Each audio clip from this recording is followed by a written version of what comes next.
So we want to look at different aspects of prayer throughout these remaining weeks until summer. And I want us to see an aspect of prayer today that is called the watchfulness of prayer. Now, this is really not an aspect of prayer. It's just not something we do in our prayer time, but it is a tone of prayer. Watchfulness is actually something that we do all throughout the day.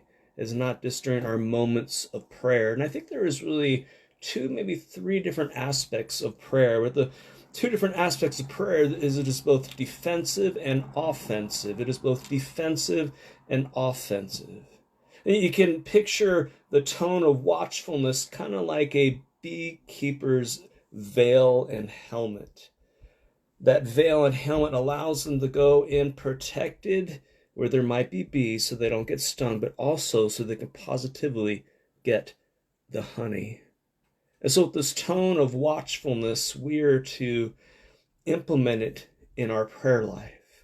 And there are a few different passages that connect watchfulness and prayer. One is 1 Peter 5:8. And it says this, "Be sober-minded, be watchful. Your adversary, the devil, prowls around like a roaring lion seeking someone to devour." And so this is more of the defensive watchfulness. We are to be watchful for the different temptations that may happen in our life and then lead those up into prayer and ask for God's help.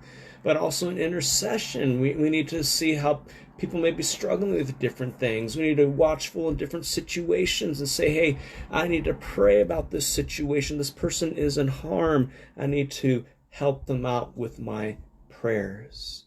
And so this is more of the defensive aspect of watchfulness in prayer. There's also another one as well.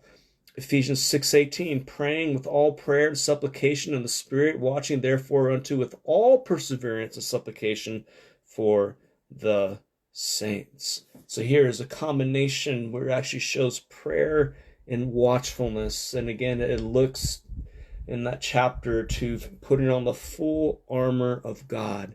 And so we're to put on the full armor of God also with watchfulness, looking to situations and what may be coming towards us. But Paul also mentions in Colossians 4:2, continue steadfastly in prayer, being watchful in it with thanksgiving. And to me, this is more of the positive aspect of watchfulness. Because in our prayer life, it can become very self-centered, to be honest. And we can be focusing on others. But when we are watchful with thanksgiving, we're saying, let me turn this prayer unto you, O Lord. Let me remember you and how you have worked in my life in the past. And so this is more the positive aspect of watchfulness in our prayer life, the offensive prayers with watchfulness. And in the situation, we also want to look out for situations in which we can pray how we may be able to glorify God, or how a person may be able to use an opportunity that they're in for ministry or to bless God in whatever they might be in. So I want to encourage you, be watchful, be alert, be on guard all throughout the day. But it does nothing if we keep that alertness and being on guard to ourselves. We need to watch and pray. Watch and ask for the Lord's protection and for the Lord's guidance to do His will. So I want to encourage you, be watchful as you pray. Thank you for joining me.